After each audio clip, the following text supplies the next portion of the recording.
Saudi அரேபியாவினுடைய மக்கமா நகருக்கு புனிதமிக்க ஹஜ் கடமையை நிறைவேற்றுவதற்காக அவர் சென்றிருந்த நேரத்தில் நடந்த ஒரு சம்பவத்தை பற்றி தன்னுடைய புத்தகத்திலும் தன்னுடைய பேச்சுக்களிலும் அவர் விவரிக்கிறார். உலகத்தில் இருக்கக்கூடிய எந்த ஒரு இராணுவத்தில் கூட இப்படியான ஒரு ஒழுக்கமுறையை நான் பார்த்ததில்லை. ஒரு இராணுவம் கூட உடனடியாக வரிசையில் நிற்கிறதுக்கு அவங்களுக்கு நேர காலம் எடுக்கும். இஸ்லாமியர்கள் பெண்களை அடக்குமுறை செய்கிறார்கள், அவர்களுடைய உடல்களை மறைக்குமாறு கட்டளையிடுகிறார்கள், அவர்களுக்கு ஆடை திணிப்பு செய்கிறார்கள், அவர்களுக்கான எந்த உரிமையையும் கொடுக்கவில்லை, சலுகையையும் கொடுக்கவில்லை. ஆமா, நீங்க உலகத்தில் நான் இதை போட்டுக்கிட்டு போறதுனால இதை கேள்வியை கேட்கிறீங்களே, இதே நரகமாக இருந்தால் இதைவிட சூடாகவும் இதைவிட இரிட்டேட்டிங்காகவும் இதைவிட கஷ்டமாக இருக்குமே, அந்த நரகம் அவ்வளவு கொடுமையாக இருந்தால் அது பரவாயில்லையா என்று கேட்கிறார்கள்.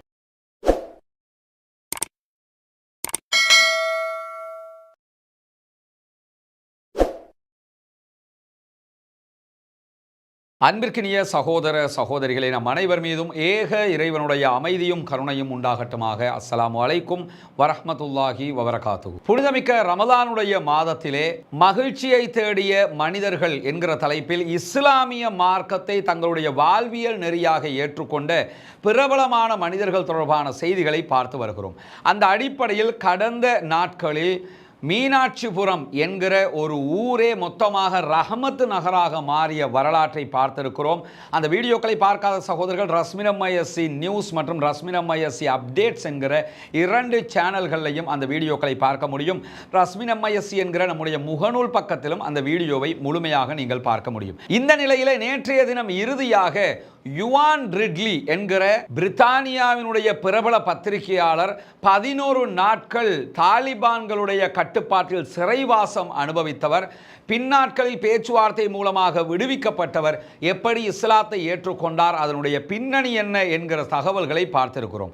யுவான் ரிட்லியினுடைய வீடியோவினுடைய முதல் பாகத்தையும் நான் மேலே குறிப்பிட்ட அதே சேனல்களில் நீங்கள் சென்று முழுமையாக பார்க்க முடியும். அதனுடைய 2வது பாகமாகத்தான் இன்றைய இந்த வீடியோ அமைந்திருக்கிறது. யுவான் ரிட்லியை பொறுத்தவரையில் ஏற்கனவே நாம் சொன்னதை போல ஒரு பிரபல பத்திரிகையாளர், சமூக செயல்பாட்டாளர், சமூகத்தில் பெண்களுக்காகவும் பொதுவான மக்களுக்காகவும் குரல் எழுப்பக்கூடியவர், அடக்குமுறை செய்கிற அமெரிக்க இஸ்ரேலிய அரசுகளுக்கு எதிராக தன்னுடைய குரலை வலுவாக உயர்த்தி பேசக்கூடியவர். இந்த நிலையில தான் அவர் புனிதமிக்க இஸ்லாமிய மார்க்கத்தை தாலிபான்களுடைய செயல்பாடுகளை பார்த்து கவர்ந்து குரானை படிக்கிறார். குரானுடைய செய்திகள் அவரை கவர்கிறது. இஸ்லாம் பெண்களுக்கு என்ன உரிமைகள் எல்லாம் கொடுத்திருக்கிறது என்பதை குரான் ஊடாக புரிந்து கொண்டவர் இஸ்லாமிய மார்க்கத்தை ஏற்றுக்கொள்கிறார். ஏற்றுக்கொண்டதற்கு பிறகு சவுதி அரேபியாவுக்கு அவர் பயணித்திருந்தார். 2 தடவைகள் பயணித்த சந்தர்ப்பங்களிலும் 2 முறையும் சவுதி அரேபியாவினுடைய இளவரசர்களை அவர் சந்தித்த நேரத்தில் அவர்களோடு கைகுலுக்காமல் தவறு கொண்டது மிக பெரும் சர்ச்சை பேச்சாக சர்வதேச அளவிலே பேசப்பட்ட செய்திகளை எல்லாம் நம்ம நேற்று பார்த்திருக்கிற நிலையில் இன்றைக்கு அவர் மீண்டும் 3வது முறையாக சவுதி அரேபியா சென்றது தொடர்பான செய்தியை பார்க்க இருக்கிறோம். சவுதி அரேபியாவினுடைய மக்கமா நகருக்கு புனிதமிக்க ஹஜ் கடமையை நிறைவேற்றுவதற்காக அவர் சென்றிருந்த நேரத்தில் நடந்த ஒரு சம்பவத்தை பற்றி தன்னுடைய புத்தகத்திலும் தன்னுடைய பேச்சுக்களிலும் அவர் விவரிக்கிறார். அதிலே அவர் சொல்லுகிற ஒரு செய்தி என்னன்னா, நான் மக்காவிலே காபாவை நோக்கி தொழுகைக்காக சென்று கொண்டிருக்கும் போது ஒரு சந்தர்ப்பத்திலே கடுமையான மக்கள் திரளாக இருந்தது. ஹஜ்ஜுடைய காலம்னா குறைந்தபட்சம் 30 லட்சம் பேர் மக்காவுக்கு வருவாங்க. அவ்வளவு மக்கள் திரளுக்குள்ளதான் நாம் அத்தனை பேருமே சென்று நம்முடைய கடமைகளையும் நிவர்த்திக்க வேண்டி இருக்கிறது. அப்படியான நேரத்தில் யுவான் ரிட்லி அவர்களும் தொழுகைக்காக வேகமாக செல்கிறார்கள். நகர முடியவில்லை, மக்கள் கூட்டமாக இருக்கிறது. அப்படி போய்கிட்டு இருக்கும் போதே என்ன பண்றாங்கன்னா, தொழுகைக்கான இகாமத் சொல்லி விடுகிறார்கள். பாங்கு முஸ்லிம்கள் தொழுகைக்காக சொல்லுவாங்க. பள்ளிவாசலுக்குள்ள தொழுகையை ஆரம்பிக்கிறதுக்கு முன்பதாக இகாமத் என்கிற தொழுகைக்கான அனுமதி அழைப்பும் இருக்கிறது. இந்த இகாமத் சொல்லப்பட்டதோட உடனடியாக தொழுகைக்காக அத்தனை பேரும் நின்றுவிட வேண்டும். இந்த யுவான் ரிட்லி அவர்கள் பயணித்தது ரோட்ல போய்கிட்டு இருக்கும் போது திடீரென இகாமத் சொல்லிடுறாங்க. தொழுகைக்கான அந்த முறைப்படியான அழைப்பு வந்து விட்டது, உடனடியாக தொழுகைக்கு தயாராக வேண்டும். இவங்க என்ன பார்க்கறாங்கன்னா, தொழுகைக்கு போறதுக்காக முட்டி மோதிக்கொண்டு அவ்வளவு ஜனத்திரளாக சென்று கொண்டிருந்த மக்கள் இகாமத் சொன்னதோட மலமலன்னு என்ன பண்றாங்கன்னா வரிசையாக நின்று விடுகிறார்கள். இவரும் உடனடியாக ஒரு சஃப்ல போய் ஒரு வரிசையில போய் நின்னுறாரு.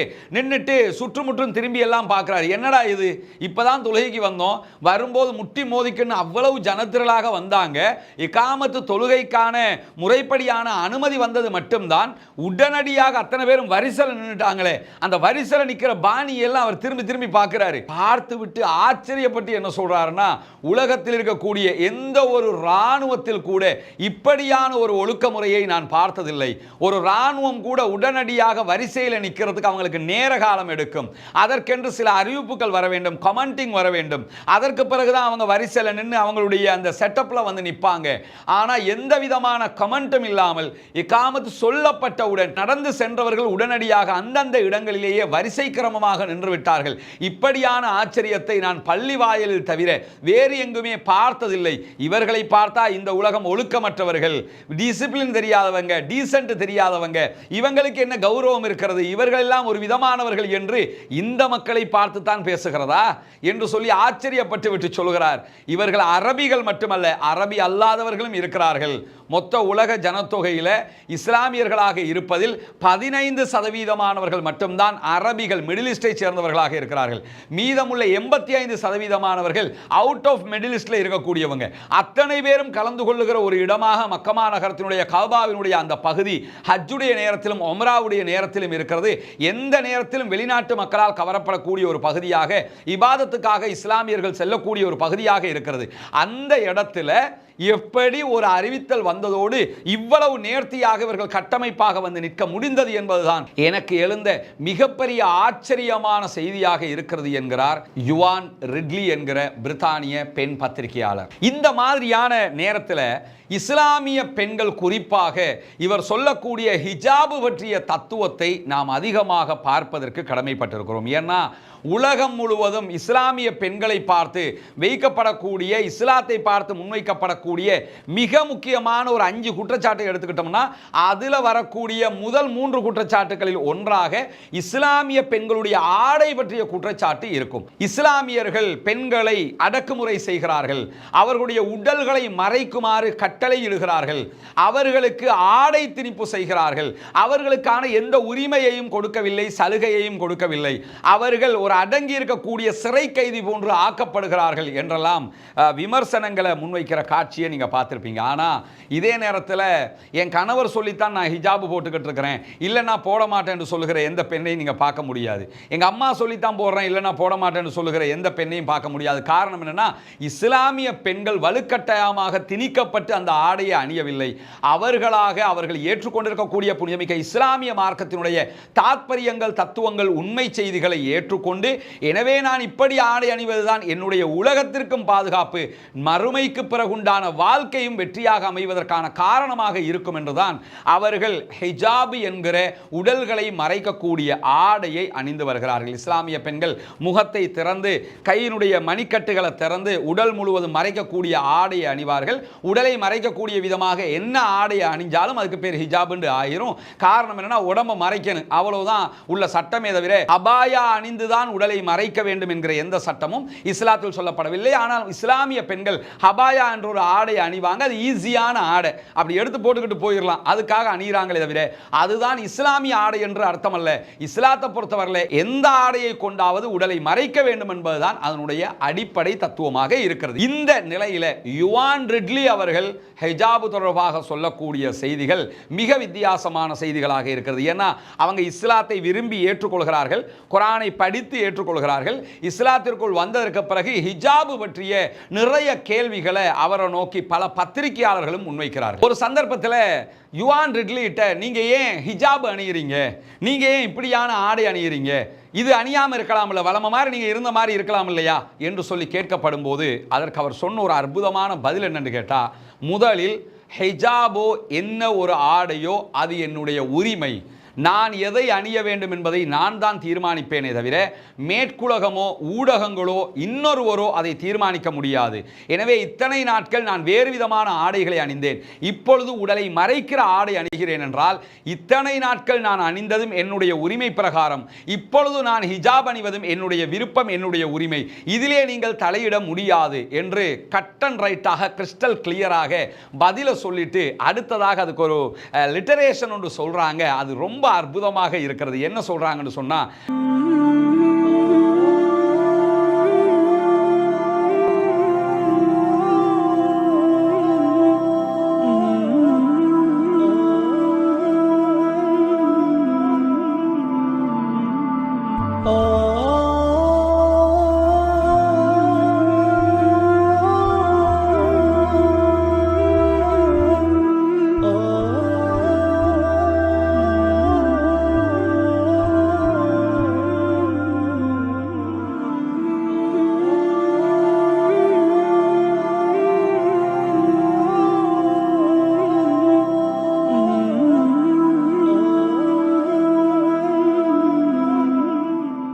இந்த உங்களுக்கு நேற்று நீங்கள் அங்கே வந்திருந்தீங்களாம்மா இந்த மீட்டினுக்கு? தலைவர் சொல்லியிருப்பாரு. உங்களோட ஹஸ்பண்ட் வந்திருந்தாங்களோ? உங்களுக்கு சிங்களம் எழுமோ? எப்படி நீங்கள் சிங்களம் மீடியமா அல்லது? சரி சரி சரி சரி. என்னண்டா இது அது உங்களோட மகள வீடு, இதெல்லாம் நீங்கள் இருக்கிறீங்களா? Okay okay okay. நம்ம இன்றைக்கி வந்திருக்கக்கூடிய இந்த இடம் நம்ம ஏற்கனவே உங்களுக்கு நம்ம சொல்லி இருக்கிறோம். இந்த சகோதரர்களுக்கான வீட்டு திட்டம் ஒன்றை ஆரம்பித்து வைப்பது, அதை நம்மளால் முடிஞ்ச அளவுக்கு செஞ்சு கொடுக்கறது சம்பந்தமாக. அந்த அடிப்படையில் தான் இங்கே இருக்கக்கூடிய சகோதரர்களுடைய நிலை எப்படி இருக்கிறது என்பதை காட்டுவதற்கான ஒரு வீடியோவாகத்தான் இந்த பதிவை நம்ம வெளியிடுறோம். வெளிநாடுகளில் உள்நாடுகளில் பார்க்கக்கூடிய சகோதரர்கள் இந்த வீட்டு திட்டம் அமைக்கிற பணிகளுக்கு உங்களால் முடிந்த உதவிகளை நீங்கள் வாரி வழங்குங்கள். குறிப்பாக உங்களுடைய ஜக்காத்து நிதிகளை இந்த புனிதமிக்க ரமதானுடைய மாதத்திலே இந்த மக்களுக்காக நீங்கள் தந்து உதவுகிற போது கண்டிப்பாக அது அவர்களுக்கு பயனளிக்கக்கூடிய ஒன்றாக மாறிவிடும். இந்த வீடுகளில் நிலைகளை எல்லாம் நீங்கள் பார்ப்பீங்க. பெரும்பாலும் இப்படியான வீடுகள் இப்போ ரொம்ப அரிதிலும் அரிதாக இருக்கக்கூடிய நிலை. இந்த பகுதிகள் வந்து ரொம்ப தண்ணீர் வசதி இல்லாத ஒரு பகுதியாக இருக்குது. ரொம்ப அவங்களுக்கு வாழ்வாதாரம்ங்கிறது வாழ்கிறதுக்கு வழி இல்லாமல் வாழக்கூடிய ஒரு பகுதி அளவுக்கு இருக்குது. எனவே தான் நம்ம எடுத்திருக்கக்கூடிய இந்த திட்டத்தின் பிரகாரம் அவங்களுக்கான நிறைய சேவிசஸ் வந்து முடிஞ்ச வரைக்கும் அவங்களுக்கு கிடைச்சிரும். அதுக்கு நமக்கு பூரண கூலி இறைவனிடத்தில் கிடைக்கும். எனவே தான் இந்த முயற்சியை நம்ம எடுத்திருக்கிறோம். இந்த வீடுகளெல்லாம் பார்த்தாலே உங்களுக்கு தெரியும், ரொம்ப வறுமைப்பட்ட நிலையில் இருக்கிறாங்க. கணவர் என்ன பண்ணுறாருமா? அவர் இந்த ஆடு மேய்க்கிறார். ஆக்களோட ஆடை எடுத்து மற்ற ஆக்கள் ஆட்டை எடுத்து மேய்ச்சி அதுக்கு சம்பளம் எடுப்பாங்களோ? எடுக்கிறாரு. அவருக்கு வேலை செய்யல. அது இப்போ ஹார்ட் அட்டேக் வந்தனால அவர் கொழும்புல செக்யூரிட்டி வேலை செஞ்சுட்டு இருந்தார். ஹார்ட் அட்டேக் வந்தனால வேலை செய்ய இப்போ அறவே அவருக்கு வேலை செய்யலை. அது ரொட்டி எல்லாம் வேலை செய்வார். இப்போ அவருக்கு போகவே இல்லாது. அதனால தான் இந்த ஆடு கொஞ்சம் எடுத்துட்டு மேய்ச்சிக்கிட்டு இருக்காரு. அதில் என்ன நீ உங்களுக்கு வருமானம் கிடைக்கல? ரொம்ப கஷ்டமாக தான் இருந்துச்சு. ஏதோ ஒரு அளவுக்கு அல்லாண்டு எங்களை நல்லா லேசுப்படுத்துகிறாங்க. ஏதோ அதில் கொஞ்சம் இதாகி இப்போ அவருக்கு ஒரு ஆசை இடத்துல ஒரு கடை வச்சு, சின்ன ஒரு கடை வச்சு ரொட்டி அது போட தெரியும் தானே அவருக்கு. அது செய்ய தான் பார்த்துக்கிட்டு இருக்காரு, ஏற்பாடு பண்ணுறதுக்கு. ஊடு எங்கட இப்படி தான் நான் மகளோட வீட்டில் தான் அது விழாவில் கட்டிக்கிட்டு குடியில் இருக்கிறேன். என் மகனும் மூடு இல்லாமல் இன்னொரு வீட்டில் தான் இருக்கிறான். கல்யாணம் முடிச்ச ஒரு உள்ளே பிள்ளை உண்டு. கல்யாணம் முடிச்சு அந்த வீட்டில் இருக்கிறான். இப்படி நிலவரமாக இருக்கிறேன்னா கஷ்டத்தில் என்ன செய்ய தெரியாது. சரி, கவலைப்படாதீங்க. நம்ம இந்த முயற்சி வெற்றி பெறுறதுக்கு அல்லாட்ட துவா செய்யுங்க. பார்க்குற மக்கள் உங்களுக்கான உதவிகளை செய்கிறதுக்கு தயாராகுவாங்க. இன்ஷா அல்லாஹ் கண்டிப்பாக அல்லாஹ் அதுக்கு அருள் புரிவான். சரி அம்மா, எங்களால் முடிஞ்ச முயற்சி இது வெற்றி பெறணுங்கிறதா எங்களுடைய ஆசை. பொறுத்திருந்து பார்ப்போம். சரியா? நான் தற்போது ஹிஜாப் அணிந்து கொண்டிருக்கிறேன். எனவே என்னிடத்தில் நீங்கள் மதுவை நீட்ட முடியாது, சாராயத்தை லிக்கரை கொண்டு வந்து தர முடியாது. நான் இத்தனை நாட்களாக மது பிரியராக இருந்தேன், ஒரு வைன் குடிக்கக்கூடிய ஒரு இளம் பெண்ணாக இருந்தேன். ஆனால் இப்பொழுது நான் ஹிஜாப் அணிவதால் நீங்கள் என்னிடத்தில் வைன் குடிப்பதற்கு கிளாஸை நீட்ட முடியாது, என்னை நீங்கள் வைன் குடிக்க அழைக்க முடியாது, என்னை பப்புகளுக்கு நீங்கள் அழைக்க முடியாது, என்னை பார்களுக்கு நீங்கள் அழைத்து கொண்டு செல்ல முடியாது. எனவே நான் அணிந்திருக்கிற ஹிஜாப் என்பது சாராயத்தை வேண்டாம், வைனை வேண்டாம் என்று சொல்லுகிறது, பப்புகளுக்கு செல்ல வேண்டாம் என்று என்னை தடுக்கிறது. என்னிடத்தில் ஆபாசமான பேச்சுக்களை, தவறான பேச்சுக்களை எந்த ஆணும் பேசக்கூடாது என்று என்னை தடுக்கிறது. நீ ஒரு ஒழுக்கமான பெண் என்பதை எனக்கு அடிக்கொரு முறை நினைவூட்டி கொண்டே இருக்கிறது. அதனால் தான் நான் ஹிஜாப் அணிகிறேனே தவிர வேறு எந்த காரணத்துக்காகவும் ஹிஜாப் அணியவில்லை என்று சொல்லி ஒரு அற்புதமான பதிலை யுவான் ரிட்லி அவர்கள் பத்திரிகையாளர்கள் முன்னால் முன்வைக்கிறார்கள். தொடர்ந்து பேசுகிற நேரத்தில் ஹிஜாபு சம்பந்தமாக யுவான் ரிட்லி சொல்லும்போது சொல்கிறாங்க, நான் ஹிஜாபு போடுறது ஏன் இவங்களுடைய கண்ணை உறுத்துது, உங்களுக்கு என்ன பிரச்சனை அப்படின்னு சொல்லி ஒரு கேள்வி எழுப்பிட்டு சொல்றாங்க, என்னை நீங்கள் மதிப்பதாக இருந்தால் என்னுடைய பண்பு செயல்பாடுகளை வைத்து மதிக்கலாம், என்னுடைய ஆடையை அடிப்படையாக வைத்து நீங்கள் மதிக்க வேண்டியதில்லை. ஆடையை அடிப்படையாக வைத்துத்தான் நீங்கள் மதிப்பீர்கள் என்றால் அப்படிப்பட்ட நட்பு எனக்கு தேவையும் இல்லை என்கிறார்கள். நான் அறகுறையா ஆடை அணிஞ்சாதான் என்னோட நட்பா பழகுவீங்க, என்னோட அன்பா பழகுவீங்க, என்னோட நல்லா இருப்பீங்க என்று சொன்னா, நான் ஹிஜாபு போட்டா என்னோட நட்பா பழக மாட்டீங்க, என்ன பயங்கரவாதியா பார்ப்பீங்க, என்ன ஒரு மாதிரியா பார்ப்பீங்கன்னா உங்களுடைய நட்பு எனக்கு தேவையில்லை, எனக்கு ஹிஜாபும் ஒழுக்கமும் தான் தேவை என்றார் யுவான் ரெட்லி. தொடர்ந்து பேசும்போது அவர் முஸ்லிம் பெண்களுக்கு சொன்ன ஒரு செய்தி என்னன்னா, நான் உங்களுடைய பிரச்சனைகளுக்காக எந்த நேரம் கூப்பிட்டாலும் வீதியில் இறங்கி போராடுவதற்காக வருவேன், வந்திருக்கிறேன், இனியும் கடமைப்பட்டிருக்கிறேன். ஆனால் ஹிஜாபு அணியாத பெண்கள் தயவு செய்து என்னை உங்களுக்கான ஒருத்தியாக நினைத்து அழைக்க வேண்டாம், ஹிஜாப் அணிகிற இஸ்லாமிய பெண்களுக்காகத்தான் நான் களத்திற்கு வருகிறேன் என்று சொல்கிறார் யுவான் ரெட்லி. ஒரு சந்தர்ப்பத்தில் ஒரு பெண் என்ன பண்றாங்கன்னா, யுவான் ரெட்லிட்ட ஒரு கேள்வி கேட்குறாங்க. அது என்ன கேள்வி என்று சொன்னா, ரொம்ப சூடான நாடுகளுக்கு நீங்கள் செல்கிறீர்கள், ஈராக்காக இருக்கலாம், சவுதி அரேபியாவாக இருக்கலாம், மிடில் ஈஸ்ட் பூராகவே ஒரு காலகட்டத்தில் உச்சகட்ட சூடாக இருக்கும், இன்னொரு காலகட்டத்தில் குளிராக இருக்கும். ரொம்ப சூடான பகுதிகளுக்கு போறீங்களே, இந்த ஹிஜாப் என்கிற ஆடையை நீங்கள் போட்டுக்கிட்டு போகும்போது உங்களுக்கு அது ரொம்ப இரிட்டேட்டிங்காக இல்லையா, சங்கடமாக இல்லையா, இப்படியான ஒரு ஆடை அணிஞ்சுக்கிட்டு போக முடியுமா உங்களுக்கு என்று சொல்லி கேட்கும்போது, ரொம்ப சூடாக இருக்கிறதுனால இந்த ஆடை அணிஞ்சுக்கிட்டு போகிறது உங்களுக்கு இரிட்டேட்டிங்காக இல்லையா, உங்களுக்கு கஷ்டமாக இல்லையா, தொந்தரவாக இல்லையா, அதை போட்டா ரொம்ப ஹீட்டா இருக்குமே என்று சொல்லும்போது திருப்பி யுவான் ரெட்லி என்ன கேட்குறாங்கன்னு சொன்னா, ஆமா நீங்க உலகத்தில் நான் இதை போட்டுக்கிட்டு போறதுனால இதை கேள்வியை கேட்குறீங்களே, இதே நரகமாக இருந்தால் இதைவிட சூடாகவும் இதைவிட இரிட்டேட்டிங்காகவும் இதைவிட கஷ்டமாக இருக்குமே, அந்த நரகம் அவ்வளவு கொடுமையாக இருந்தால் அது பரவாயில்லையா என்று கேட்கிறார்கள். ஏன்னா நான் நரகத்திற்கு போகாமல் இருப்பதற்காக உலகத்தில் ஏற்படுகிற சில சங்கடங்களை சகித்து கொண்டு கூட இந்த ஆடை அணிவதற்கு தயாராக இருக்கிறேன். இப்படி என்னுடைய உடலை நான் மறைக்காவிட்டால் நாளை மறுமையிலே நரகத்திலே இதைவிட கொடூரமான சூட்டையும் இதைவிட கொடூரமான வெப்பத்தையும் நான் சந்திக்க வேண்டி வருமே, அது பரவாயில்லையா என்று கேட்டார்கள். அந்த பெண்மணி வாயடைத்து போய்விட்டார். நமக்கெல்லாம் தெரியும் டியூனிஷிய புரட்சி, அரபு நாடுகளில் புரட்சி வெடித்து ஆட்சியாளர்கள் வெளியேற்றப்பட்ட ஒரு காலகட்டம் இருந்தது. அந்த காலகட்டத்தில் தான் எகிப்தினுடைய தலைவராக, எகிப்தினுடைய ஜனாதிபதியாக இருந்த ஹொஸ்னி முபாரக் அவர்கள் 30 ஆண்டுகளுக்கு பிறகு புரட்சியினூடாக வெளியேற்றப்பட்டார். அதே போன்று முகமது கதாஃபி வெளியேற்றப்பட்டார். எகிப்தினுடைய ஜனாதிபதியாக இருந்த ஹொஸ்னி முபாரக் 30 ஆண்டுகள் ஆட்சிகளுக்கு பிறகு தூக்கி எறியப்பட்டார். அந்த அரபுலக புரட்சி காரணமாக லிபியாவினுடைய ஜனாதிபதியாக இருந்த முகமது கதாஃபி மொத்தமாக தூக்கி எறியப்பட்டார். அந்த வகையில் டியூனிஷியாவினுடைய ஜனாதிபதியாக செயல்பட்ட ஜெய்னுல் ஆபிதீன் பின் அலியினுடைய ஆட்சியும் அரபுலக புரட்சியினூடாக தூக்கி எறியப்பட்டது. அவர் நாட்டை விட்டு தப்பியோடி சவுதி அரேபியாவுக்கு போனதுக்கு பிறகு ஒரு கட்டுரை ஒன்றை எழுதியிருந்தார் யுவான் ரெட்லி, டியூனிஷியாவுக்கு ஹிஜாபு திரும்புகிறது என்கிற பேரில். அதில் அவங்க சொன்ன ஒரு செய்தி என்னன்னு சொன்னால், இப்போ எப்படி சவுதி அரேபியாவில் ஜெய்னுல் ஆபிதீன் பின் அலியும் அவனுடைய மனைவியும் நிம்மதியாக இருப்பாங்களோ தெரியலை அப்படின்னு எழுதினாங்க. ஏன்னு கேட்டால் அந்த செய்தியை சொல்லும்போது, டியூனிஷியாவில் பாங்கு சொல்வதை தடை செய்தார்கள், டியூனிஷியாவில் குரானுக்கு தடை செய்தார்கள், ஹொத்துபாக்களில் எல்லாம் அவர்களுடைய புராணங்களை பாட வைத்தார்கள், ஹிஜாப் அணிகிற பெண்களுக்கு தடை விதித்தார்கள். இப்படியெல்லாம் தடை விதித்தவர்கள் தற்போது ஹிஜாப் அணிந்துதான் வெளியே செல்ல வேண்டிய நிர்பந்தம் இருக்கும். அதே நேரத்தில் பாங்கு சப்தம் அவர்களுடைய காதுகளில் கேட்டுக்கொண்டிருக்குமே, இதையெல்லாம் அவர்களால் எப்படி சகிக்க முடியும் என்று சொல்லுகிறவர் தான் தொடர்ச்சியாக சொல்கிறார், டியூனிஷியாவிலே தற்போது இஸ்லாமிய பெண்கள் நிம்மதியாக ஹிஜாப் அணிந்து வாழ முடியும், அவர்களுடைய பயணங்களை தொடர முடியும் என்று சொல்லி அந்த கட்டுரையிலே டியூனிஷியாவினுடைய லைஃபை பற்றி சிலாகித்து எழுதியிருந்தார் யுவான் ரெட்லி. இப்படி பல விவகாரங்களில் இஸ்லாத்தை ஏற்றதற்கு பிறகு களத்திலே நின்று போராடக்கூடிய, நாட்டு மக்களுக்காக பேசக்கூடிய, இஸ்லாமிய பெண்களுக்காக பேசக்கூடிய, இஸ்லாத்தை சர்வதேச அளவிலே பிரச்சாரம் செய்யக்கூடிய ஒருவராக யுவான் ரெட்லி அவர்கள் தன்னை மாற்றிக் கொண்டிருக்கிறார். எனவே யுவான் ரெட்லி அவர்களுடைய இந்த வழிமுறை சர்வதேச அளவிலே இஸ்லாத்தின் மீதான இன்னொரு பார்வையையும் உண்டாக்கி இருந்தது.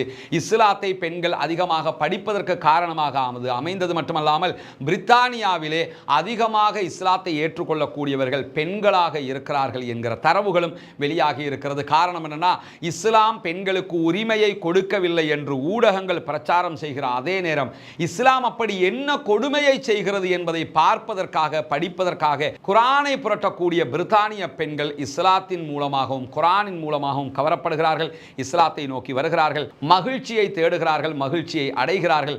அந்த வகையில் மகிழ்ச்சியை தேடி மகிழ்ச்சியை அடைந்து கொண்ட ஒரு சகோதரி தான் சகோதரி யுவான் ரிட்லி அவர்கள். இன்ஷா அல்லாஹ் இதனுடைய தொடரிலே நாளைய தினம் லாரன் பூத் அவர்களுடைய வரலாறு, அதே போன்று அகமது டீடாட் அவர்களுடைய வரலாறு என்று அவர் இஸ்லாத்தை ஏற்றுக்கொண்டவர் அல்ல, ஆனால் மிகப்பெரும் இஸ்லாமிய புரட்சிகர பேச்சாளராக பிரச்சாரகராக மாறியவர்.